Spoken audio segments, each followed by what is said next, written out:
नमस्कार श्रोताओं, आप सभी को भारतीय संविधान दिवस मुबारक हो। संविधान दिवस के अवसर पर साहित्य जागर प्रस्तुत कर रहा है नाटिका हाँ हम तुम्हारे साथ है। लेखन एवं दिग्दर्शन प्रकाश पंडागड़े। भूमिका और कलावंत अमीना पुष्पा पंडागड़े, एडवोकेट शोभा चेतना मुळे, याकूब प्रकाश पंडागड़े और बिल्किस दीपाली वाघमारे। आइए सुनते हैं हम भारत के लोगों ने स्वयं प्रत अर्पित किए हुए संविधान के उद्देश्य के अहमियत की याद दिलाती नाटिका हाँ हम तुम्हारे साथ है।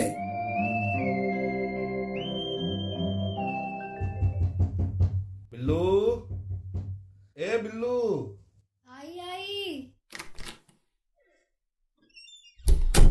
ये देख, मैं सब कुछ ले आया हूँ बाजार से आज। अरे ये क्या, आप तो सारा बाजार उठा कर लाए हो आज। बाप रे, क्या भीड़ है आज बाजार में, क्या रौनक छाई हुई है। जश्न मना रहा है हर कोई आज। दाल, आटा, मसाले, शक्कर, चावल ये सब तो ठीक है, पर ये मिठाई, सेवैया, मेवे ये सब क्यों लाए हो? आज कोई ईद है क्या? अरे नहीं पगली, आज ईद नहीं है, आज 15 अगस्त है, 15 अगस्त। पर हम कौन से आजाद हुए जी। हम 18-20 सालों से अपना नाम, पता, पहचान छिपाकर दर दर भटक रहे हैं। इन 20 सालों में 20 बार मकान बदले हैं हमने। कब धमकी भरे पैगाम मिलेंगे कह नहीं सकते। डरे डरे से, सहमे सहमे से, घुट घुट कर जिंदगी जी रहे हैं हम लोग। अपने बच्चे अपनी अम्मी का, अपने वालिद का नाम तक नहीं बता सकते फक्र से। ये आजादी तो झूठी है जी, झूठी है। देखो बिल्लू, हमें दुनिया के साथ चलना होगा। कब तक हम यूं ही मायूस, खोए खोए और दुखी मन से रहेंगे? आज आजादी का अमृत महोत्सव मनाया जा रहा है पूरे देश में। हर घर तिरंगा शान से डोल रहा है। हमें भी इस जश्न में शामिल होना होगा। चलो उठो, मैं हाथ पांव धोकर आता हूँ, तब तक तुम चाय पे रखो और शीर कुरमा बनाने की तैयारी में लग जाओ, ठीक है? बिल्किस बानो गैंगरेप के दोषी आजाद हो गए हैं। गुजरात सरकार ने सभी दोषियों की सजा माफ कर दी है। आजादी की 75वीं वर्षगांठ यानी कि 15 अगस्त 2022 को सभी 11 दोषी जेल से छूट गए। नहीं, नहीं, ऐसा नहीं हो सकता, नहीं हो सकता ऐसा। उनको मत छोड़ो, मत छोड़ो उनको। मैं लुट गई, बर्बाद हो गई। वो वापस आ रहे हैं, वापस आ रहे हैं वो लोग। क्या हुआ बिल्लू, क्या हुआ, क्यों रो रही हो? वो आ गए हैं, वापस आ गए हैं। अरे कौन आ गए? वो जसवंत, वो गोविंद, वो राधे श्याम, वो नरेश, सब बाहर आ गए हैं, सब। अरे क्या कह रही हो बिल्लू, तुम ठीक तो हो ना? वो लोग जेल में है, जेल में। अरे वो कैसे बाहर आ सकते हैं? तुम्हें शायद वहम हो गया है। नहीं जी नहीं, मुझे कोई वहम नहीं हुआ। वो लोग सच में छूट गए हैं। अभी अभी मैंने पड़ोस के टीवी पर चल रही खबरें सुनी है।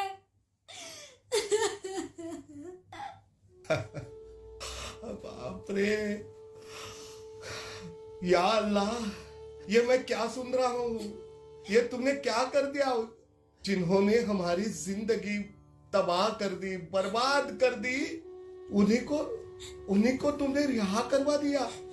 ये क्या कर दिया परवरदिगार, ये तुमने क्या कर दिया हमारे साथ, ये क्या कर दिया?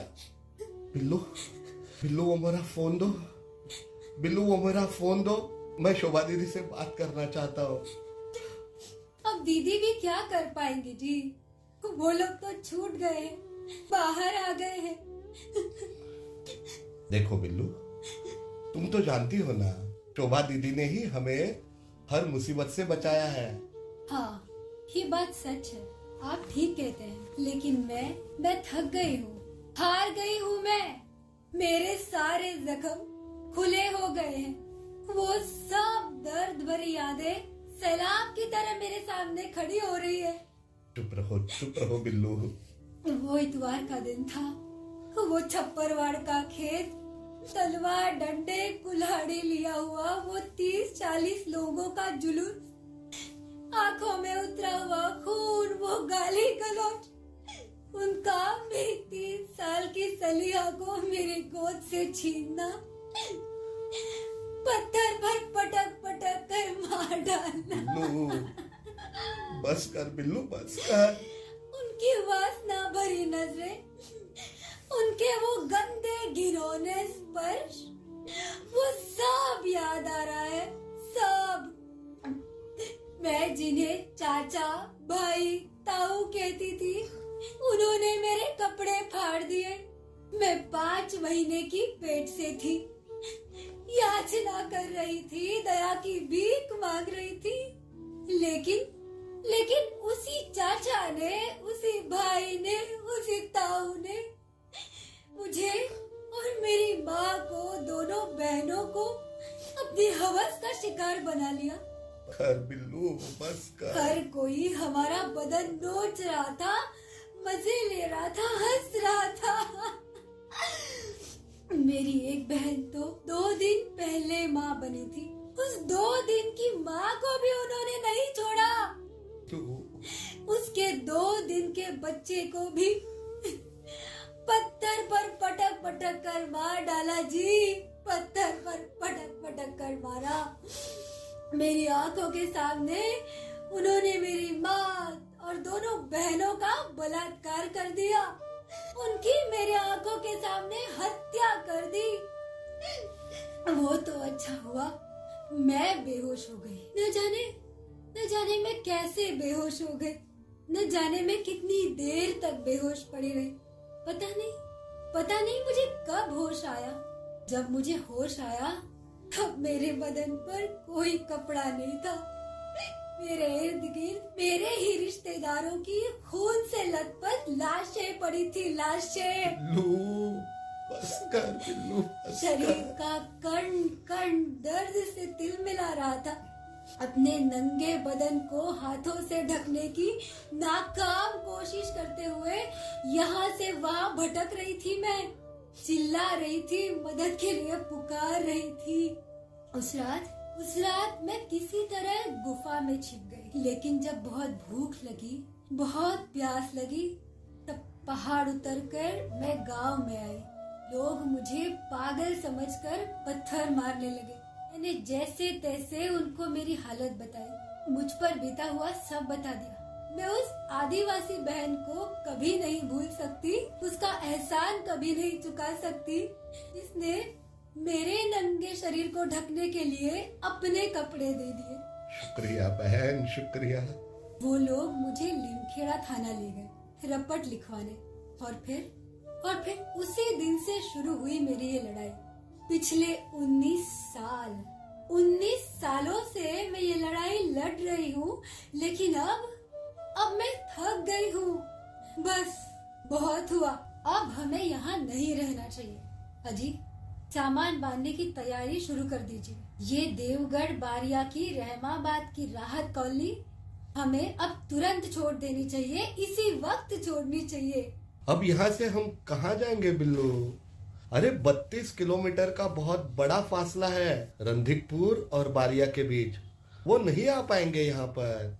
32 किलोमीटर का फासला पार करने में जीप को कितना समय लगेगा जी? जब 20 बार हम मकान बदल ही चुके हैं, तो 21वीं बार भी हमें मकान मिल ही जाएगा। जान बचेगी तभी तो हम लड़ पाएंगे ना।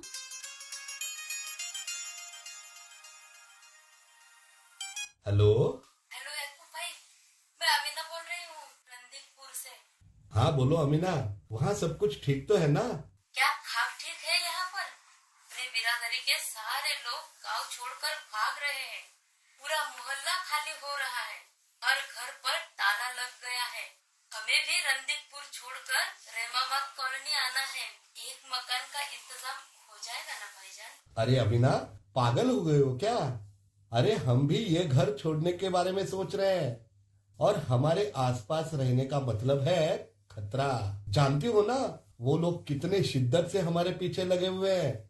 हाँ भाईजान, भाईजान आपने देखा किस तरह राधे श्याम को तिलक लगाया गया, हार पहनाए, उसके पैर छुए, मिठाई खिलाई गई।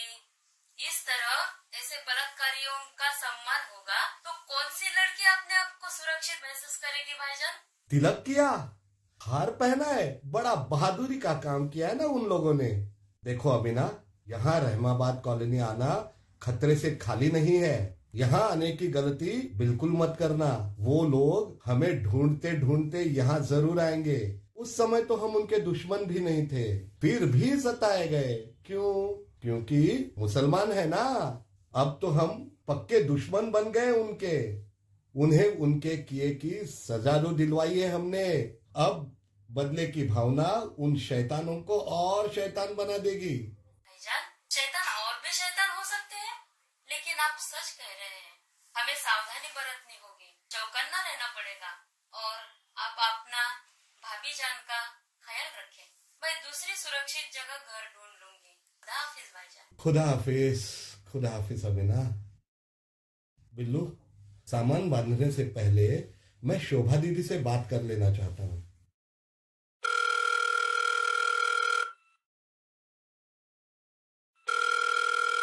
हेलो हेलो याकूब, कैसे हो? दीदी अब बर्बादी का दूसरा मंजर शुरू होने जा रहा है। दीदी, ऐसा क्यों बोल रहे हो भाई? दीदी, हम रहमाबाद के कॉलोनी छोड़ रहे हैं दीदी। अरे पर क्यों? दीदी, वो सब छूट गए हैं। वो जसवंत, वो गोविंद, वो नरेश, वो राधे श्याम, बिपिन चंद्र, रमेश, वो सारे छूट गए हैं, छोड़ दिए गए हैं दीदी, छोड़ दिए गए हैं। फिर गुजरात सरकार ने वो फैसला ले ही लिया जिसका मुझे डर था। बेशर्मी की भी कोई हद होती है यार। इतना संगीन और जघन्य अपराध करने वालों को माफी? मेरा तो सर शर्म से झुका जा रहा है। बिल्किस के दिल पर क्या बीत रही होगी? बिल्किस को फोन दो जरा याकूब। हेलो दीदी, मैं फिर से बर्बाद हो गई, तबाह हो गई दीदी, मैं फिर से तबाह हो गई। हिम्मत रखो बिल्किस, हिम्मत रखो। मैं हार गई हूँ दीदी, मैं हिम्मत नहीं बांध सकती। अब वो मेरी जान के पीछे पड़ेंगे, मुझे और मेरे बच्चों को मार डालेंगे, पत्थर पर पटक पटक कर मारेंगे दीदी, पत्थर पर पटक पटक कर मारेंगे। बिल्किस, इतने सालों तक जो तूने हिम्मत रखी है, जो लड़ाई लड़ी है, उसे तुम्हारे जैसी सताई गई सैकड़ों औरतों की हिम्मत बढ़ी है। तुम उनके लिए एक आदर्श हो, उनकी प्रेरणा हो। अब तुम्हें हार के नहीं चलेगा, तुम्हें लड़ना ही होगा बिल्किस, तुम्हें लड़ना ही होगा। तुम्हारे लिए, दुमका की अंकिता के लिए, झालोर के इंद्र कुमार मेघवाल के लिए, हाथरस की मनीषा के लिए, अकोला के उमेश के लिए, उदयपुर के टेलर के लिए, और मुंबई की श्रद्धा के लिए, और हर उस व्यक्ति के लिए जिसके साथ हिंसा, बलात्कार और अत्याचार हुआ है। तुम्हें इन्हें ताकत देनी पड़ेगी बिल्किस। जहाँ जहाँ जब जब अमानवीय कृत्य होगा उसका पुरजोर विरोध करना होगा बिल्किस, पुरजोर विरोध करना ही होगा। तुम्हें हिम्मत हार के नहीं चलेगा बिल्किस। चलो चलो उठो, खड़ी हो जाओ, हिम्मत से काम लो। याकूब को फोन दो, मैं उसे समझाती हूँ। हेलो दीदी। याकूब, बिल्किस को संभालो जरा, और किसी भी तरह उसे लड़ने के लिए तैयार करो। हमें सुप्रीम कोर्ट जाना है और जाना ही होगा। ठीक है दीदी, मैं बात करता हूँ उससे, समझाता हूँ उसे। हम लोग लड़ेंगे दीदी, लड़ेंगे हम। देखो बिल्लू, मैं जानता हूँ कि तुम्हारे दिल पर कितनी गहरी चोट हुई है, गहरा सदमा हुआ है। सदमा तो हर किसी व्यक्ति को पहुंचा है, लेकिन बिल्लू, हमने बहुत हिम्मत से आज तक यह लड़ाई लड़ी है। अब हमें हिम्मत नहीं हारनी है। दीदी सच ही बोल रही है, हमें खड़ा होना पड़ेगा। मैं तुम्हारे साथ हूँ बिल्किस, मैं तुम्हारे साथ हूँ। जैसे पहले था ना, बस वैसे ही। हर आंधी में, हर तूफान में मैंने तुम्हारा साथ दिया ना, बस उसी तरह आगे भी मैं तुम्हारा साथ दूंगा। लेकिन बिल्लू, तुम हिम्मत मत हारना। बिल्किस, लड़ोगी ना? लड़ोगी ना बिल्लू? हम तुम्हारे साथ है बिल्लू, हम तुम्हारे साथ है। बहुत मुश्किल है जी, बहुत मुश्किल। लेकिन आप कह रहे हैं, दीदी कह रही है ना, तो मुझे दोबारा खड़ी होना ही होगा, मुझे लड़ना ही पड़ेगा। मैं बिल्किस बानो देश के तमाम नागरिकों से ये अपील करती हूँ कि मेरे भाइयों और बहनों, जहाँ जहाँ अन्याय और अत्याचार होगा, बलात्कार होगा, वहाँ उस व्यक्ति का लिंग मत देखो, उसकी जाति, धर्म, पंथ कुछ मत देखो। सिर्फ अन्याय का शिकार समझकर उस इंसान के साथ खड़े हो जाओ, क्योंकि हिंसा सिर्फ हिंदू के साथ नहीं होती, बलात्कार सिर्फ मुसलमानों के साथ नहीं होता, अन्याय किसी एक मजहब के साथ नहीं होता। अन्याय, अत्याचार होता है तो इंसान के साथ होता है। इसलिए हमें हर उस पीड़ित इंसान के साथ खड़ा होना होगा, हिम्मत देनी होगी, विश्वास देना होगा। रहेंगे ना आप सब मेरे साथ?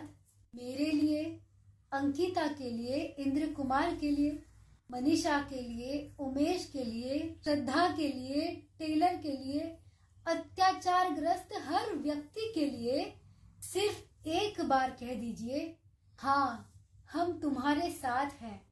हाँ हम तुम्हारे साथ हैं। हाँ हम तुम्हारे साथ हैं।